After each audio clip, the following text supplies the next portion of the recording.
Hey everybody, how's it going? Hope you're having a lovely day. Did I do all of my videos in the same day? Or do I just simply wear the same blue shirt every single day? You'll never know. So today what I'd like to discuss is a very interesting piece from Cranes, and this is on the mayor's plan in New York City to try and fight shoplifting. It says that it would like to allow shops to gather intelligence on suspected thieves. There are many parts of this that I find to be comical, and I'd like to go over why.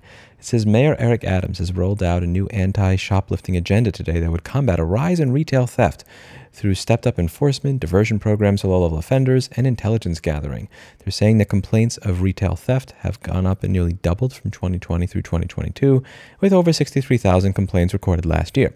And you have to keep in mind that these are the complaints that were reported in a city where the culture is such that if you report a petty theft, it's almost frowned upon, as if you're kind of wasting your time as much as the police's time, because it's not going to go anywhere and nothing's going to happen. One of the things that I've pointed out is I have had people that stole my tip jar and stuff out of my store. I have it on camera. You report it to the police. They do nothing. I've had cases where somebody who paid with a credit card at an establishment that required you show ID steal something from that I had by my table, and they don't actually walk over to get the footage or any of the information before it is overwritten and that person is gone. This is something that I think is going to wind up being a giant waste of time. The funny part here, Adams's plan would create 2 diversion programs for accused shoplifters with few or no prior offenses, in which people would be asked to reflect on their actions and be given access to services like job training. So if you steal something from my store and I report it, you're going to be asked to reflect on your actions, young man. Yeah. Very, very happy I left this dump. When a theft occurs, an employee could push a silent panic button that would alert the nearby shops, allowing other employees to watch for details such as the perpetrator's appearance or license plate number, the plan says. Most of these people, I imagine, due to the fact that there is no parking in any of these areas, are actually going to be getting away in a car with a license plate. If they do have license plates, they are most likely fake paper plates like most of the criminals used ever since COVID, which is just printing out a fake paper plate and putting it on your car. Most of these cars that they're talking about, as we went over in the last video that we did, are using these fake paper plates to skip on tolls that they owe anyway. So what makes you think the paper plate is even going to do anything? But again, that's not the point here. The point is to look like you're doing something when you're not. And above all, like, where does this panic button go? So, like, are you installing a different monitor in a store with a little alarm that goes off every time somebody hits a panic button? And at the end of the day, this really just seemed like it's going to become a car alarm, which is just something that goes off and that everybody in society has been programmed to ignore because it goes off all the time. And the last thing, when you have a panic button or anything like this, like, some businesses have the type of employees that will follow an insane person through the city to steal their stick, which is, again, what the type of crazy people that work here will do. And you can see that in this video where my store manager literally follows this crazy guy down the street and steals the stick that he was using to break all the car windows on our block with other of my employees watching. But 99% of the people that work for other companies out there are not like myself or my employees. They're sane. They're not going to go out of their way to do anything like this. They're getting paid minimum wage. They don't care that much. They're not going, like, again, by putting the onus on the shop owner instead of on virtually anybody else, you're not going to see results with this. It's not your job when you live in one of the highest tax districts in the world to be a part of stopping crime. Like, $6 billion and more goes to the NYPD for this. That's their effing job. Businesses participating in the program would be outfitted with posters bearing an eyeball logo and the phrase, "This business alerts other local stores of your theft in real time." This is like a car alarm. Everybody ignores the car alarm. You know that sign that people have in the suburbs, like, "This home is secured by the Sloman Shield"? That's the sign that people buy when they don't actually want to put a security system in, but they want to deter theft. These signs are almost universally ignored. Nobody cares. Nobody looks at that sign and cares. We're watching. If you steal this, that, and the...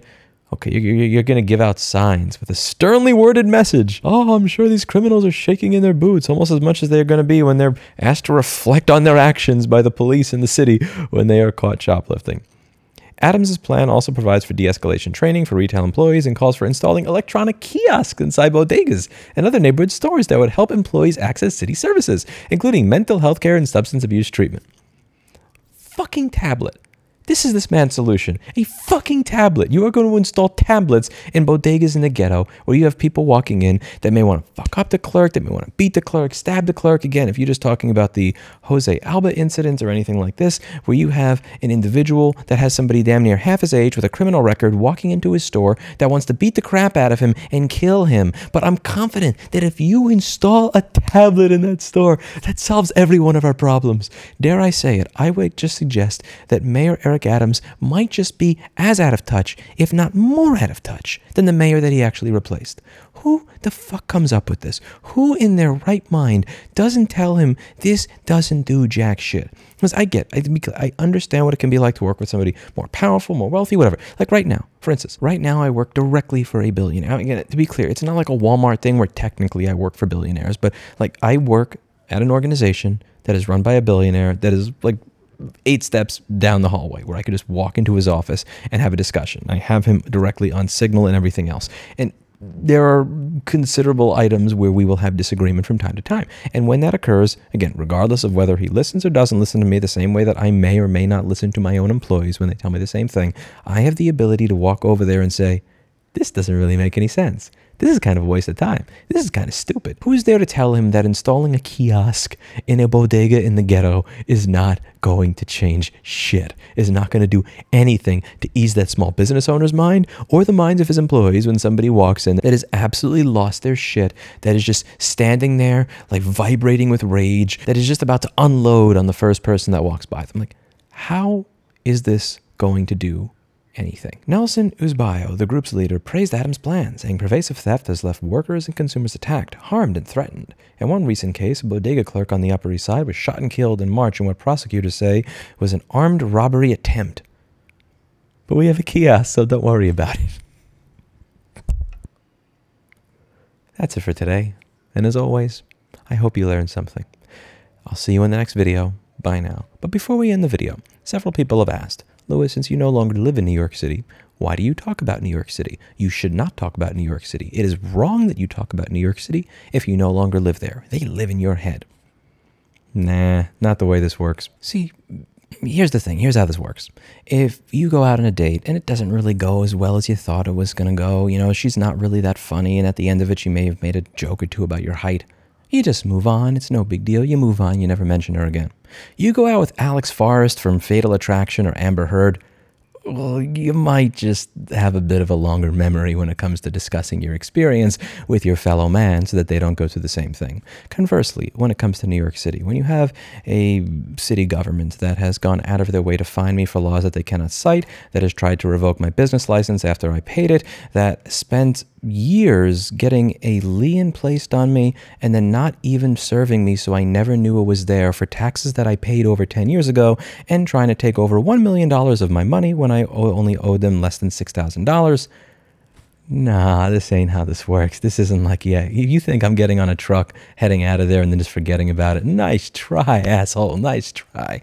What I am going to do with these videos is what I've been doing for several years, which is talk about things that I find to be interesting, but above all, let my fellow business owners know that if they would like to have an experience that does not result in stress, a receding hairline, and misery for several years of their life, that they might just be best off not investing in a city that's run like complete and utter trash. If even one person decides that rather than invest in starting a business in New York City, that they will put that money into a part of the country that does not treat them like cock and balls, then I've done my job.